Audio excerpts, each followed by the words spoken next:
Le decía que entre los temas que vamos a abordar sin miedo, sin censura en este canal, y no estoy versando ni haciéndole competencias en él, se encuentra el de la estela de luz. Y le agradezco al ingeniero Roberto Carlos Bracamontes que se encuentre en este edificio histórico de Radio Centro, he convertido en la octava, ubicado en la calle Artículo 123, número 90, para que nos hable precisamente de estas denuncias que hace sobre corrupción en la licitación y asignación de la obra de la estela de luz. Le agradezco, ingeniero, por acompañarnos. Buenas noches. Buenas noches, Vicente. Gracias por recibirme. Cuénteme de qué se trata esta denuncia. Cuénteme todos los detalles. Pues más que denuncia es algo que ya conocía el pueblo de México, solo que pues cualquier cosa que se dijera se archivaba, y creo que este es el momento para poder sacar esos trapitos a la luz. Ahorita traigo un acordeón en donde digo que vamos a poner las gotas de pus de la estela de luz. ¿De qué se trata? Empezamos con la convocatoria al anteproyecto. Se convoca a un anteproyecto para hacer un arco bicentenario, un arco que iba a tener 100 metros de diámetro. Y este arco iba a atravesar todo Reforma, iba a tener plazas por debajo de la avenida Reforma sin obstruir el tráfico, iba a unir todas las plazas desde lo que es el castillo de Chapultepec, la plaza que iba a estar debajo de la avenida Reforma, y iba a estar construido en una superficie de 30,000 metros cuadrados. Se lanza la convocatoria y el problema empieza cuando el fallo se le da a una columna iluminada. Déjeme preguntarle, ¿cómo está usted enterado de todo esto? Lo que pasa es que yo también me dedico a la construcción, y cuando se lanzó la convocatoria me llamó la atención. Dije, bueno, pues le di seguimiento y por eso estoy enterado de algunos detalles. Tan es así que el arquitecto Pedro Ramírez Vázquez, que también participó y ahí obtuvo el tercer lugar, se burló diciendo, es como si a mí me contrataran para hacer un estadio y llego al mes siguiente, presento un proyecto y maquetas de un museo y me dicen, qué bonito, ¿no? Dice, nada que ver, pero sin embargo así sucedió. Y también tengo entendido que se quiso inconformar, ahí sí no he podido investigar si de verdad metió su inconformidad, porque no estuvo de acuerdo. Aparentemente lo convencieron de que no lo hiciera. ¿Es la estela de pus? La estela de ¿PUS? PUS, sí. Aunque Porque le duela a los panistas, aunque les y aunque duela, le duela al mismísimo Felipe Calderón. Porque no hay cómo defender esa estela. Es como decía Calderón, aumentó el precio porque se hizo una cimentación más profunda. Pero ¿a quién va a convencer con ese argumento? Cuando uno hace un proyecto, la obligación del proyectista es entregar todas las ingenierías. Y aquí tuvieron que haber entregado la de mecánica de suelos, en donde se determina cuál es la profundidad a la que se van a hincar los pilotes. ¿Cómo es posible que se ponen a construir y sobre la marcha van determinando, ay, nos falta más profundidad? Y luego dicen que el gobierno de López Obrador es un gobierno ¿qué? De ocurrencias. De ocurrencias, ¿no? No. ¿Y esto fue una ocurrencia? Esto fue una ocurrencia, pero de Felipe Calderón. Por eso, ¿es una ocurrencia esto? Claro, porque no… ¿Con toda la irresponsabilidad que conlleva? Claro, con toda la irresponsabilidad. No puede afirmar tal cosa porque no puede ser cierta. Cualquiera que hace una casa no puede decir, ay, es que a la hora de que voy a hacer la cimentación me di cuenta de que estoy en un fango. No, pues desde ese momento se planea cómo va a ser esa cimentación. Es parte de las ingenierías. Si no se hizo, aquí habría una pregunta, ¿a quién benefició? Fíjese que estaba leyendo información acerca de Estela de Luz y que es un tema que además varios medios, sobre todo independientes, alternativos, han seguido luego de que el presidente Andrés Manuel López Obrador la criticara y dijera que a él le gustaba para monumento a la corrupción. Y estaba viendo lo que se gastaban. Estaba viendo personajes, estaba leyendo sobre personajes como Agustín Castro Benítez. Él fue el director del proyecto, asignado por dedazo por Felipe Calderón. y se gastaba en promedio 1.100.000 pesos mensuales. Nada más de gastos de oficina, nada que ver con la obra, ¿eh? Eso es lo que creo que le encabrona a la gente de a pie, al Claro. mexicano de a pie, que le hayan pues querido ver la cara. ¿Sí? Y la pregunta del millón, ingeniero, ¿por qué no hacían ustedes estas declaraciones públicas antes? ¿Por temor a represalias? Claro, claro, porque de todas maneras, yo estuve inmiscuido en un problema de tipo, por una inconformidad también. Y mientras estuvo Calderón, en la Secretaría de la Función Pública no caminaban las cosas. Uno metía cualquier denuncia, no caminaban. ¿Por qué? Porque era una consigna. Yo estoy viendo estos gastos que son verdaderamente Son groseros. insultantes. Son ¿no? groseros. Y no solamente eso, usted que como ingeniero, usted que sabe más que nosotros sobre construcciones, esto de que se haya hecho un sobreprecio tan brutal, ¿se pudo haber evitado? ¿Usted cree que hubo chanchullo? Fue un robo descarado. Tan descarado como decir, si voy a construir 30,000 metros y termino construyendo menos de media hectárea, ¿cómo es posible que el costo se cuadruplique? Porque nos vamos de 390 millones a 1.200. ¿Cómo? No hay justificación.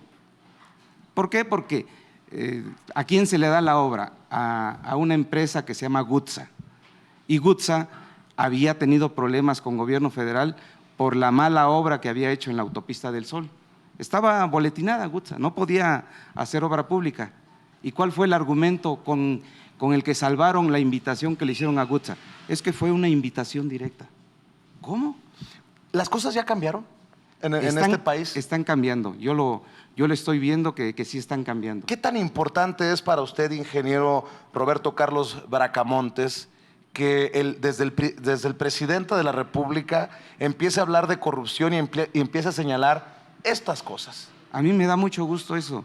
Y muchos compañeros me dicen, oye, pero en este momento no tienes obra, ¿te está afectando? Pues de alguna manera sí me está afectando, pero yo estoy feliz porque veo que se está repartiendo mejor el dinero. O sea, no es lo mismo estar sin obra en un gobierno que se avienta una estela de luz corrupta a estar sin obra en un gobierno que lucha y está destapando la caja de Pandora. Claro, claro que no es lo mismo, porque en algún momento ya nos tocará. Esto se tiene que dar poco a poco. No estoy desesperado en este momento. Además de Felipe Calderón, además de los personajes centrales de esta trama, ¿hay también corrupción entre aquellos que callaron como momias? Bien Claro. diría el presidente Andrés Manuel López Obrador. Hay corrupción en todos los niveles. De hecho, en el gobierno del presidente López Obrador también hay corrupción, pero estos corruptos tendrán que ir saliendo poco a poco.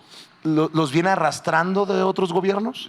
Yo pienso que el presidente tuvo que aliarse con muchos que, aunque no eran, ahora sí que con una buena moral, le ayudaron de alguna manera para obtener la presidencia, pero se irán descartando poco a poco. Aparte de la estela de luz, ¿usted ha visto alguna otra construcción que diga, aquí está amañado, esto huele mal, se debe de investigar? Sí, precisamente junto con la estela de luz sacan la convocatoria para, bueno, también otra invitación, para hacer el Parque Bicentenario.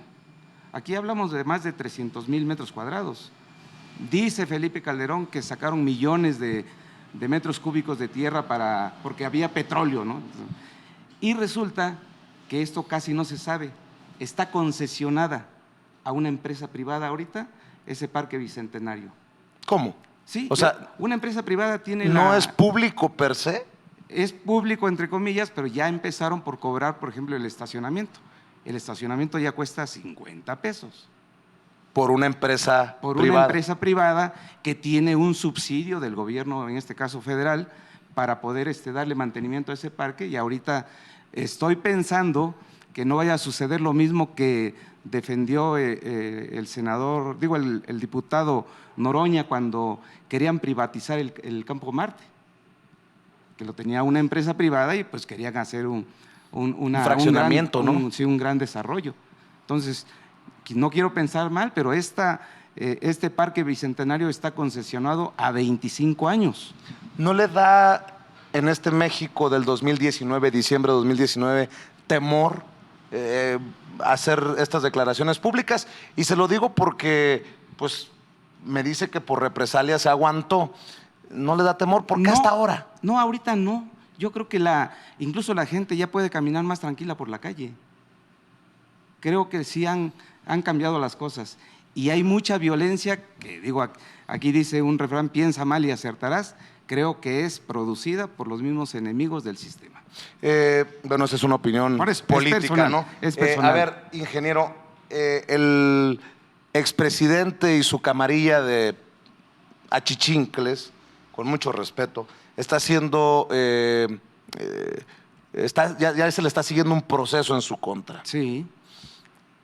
¿Usted cree que hay algo que se le pueda aportar a ese proceso, se le pueda aportar a esa acción legal para que se llegue hasta las últimas consecuencias? Sí, por eso, si hablamos del expresidente Peña Nieto, esta concesión él la otorgó del Parque Bicentenario.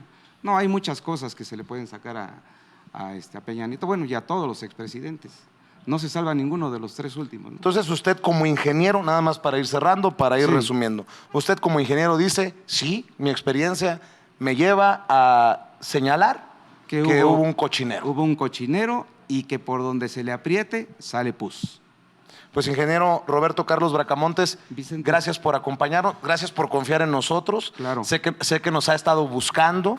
Así es. Y bueno, pues aquí estamos a sus órdenes, ingeniero. Siempre el que tenga que aportar, el que tenga que debatir, denunciar, tendrá un espacio en La Octava, en Éntrale Sin Miedo y en los otros espacios como Sin Censura, que orgullosamente conduzco.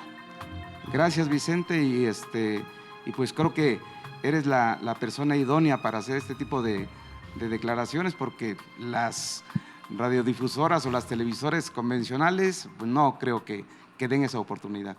Muchos dirán, es que hay que hacer un gran montaje, hay que hacer un gran montaje como el que ocurrió hace 14 años. Hoy se cumplen 14 años del montaje que hizo Televisa con el caso de Florence Cassés, con la ayuda de Genaro García Luna, la AFI, y eso sí, hay que decirle a la gente que nos está viendo que no podemos seguir con una memoria corta y selectiva, porque el caso como el de Estela de Luz, el caso como el montaje, no pueden olvidarse. Hay que seguirlos machacando, como decimos allá en Sonora. Pero te faltó mencionar al orquestador también, a Loretito. Claro, no, claro. Aquí que no se nos vaya nadie. Bueno. Se rió el doctor Jalife, o sea que, bueno, vamos a seguir platicando de estas cosas, ingeniero, y le agradezco mucho. Gracias. Estoy a sus órdenes. Gracias, Vicente. Gracias. Y bueno, nosotros también continuamos con más información. Preste atención porque hay mucho más para usted aquí en Éntrale Sin Miedo.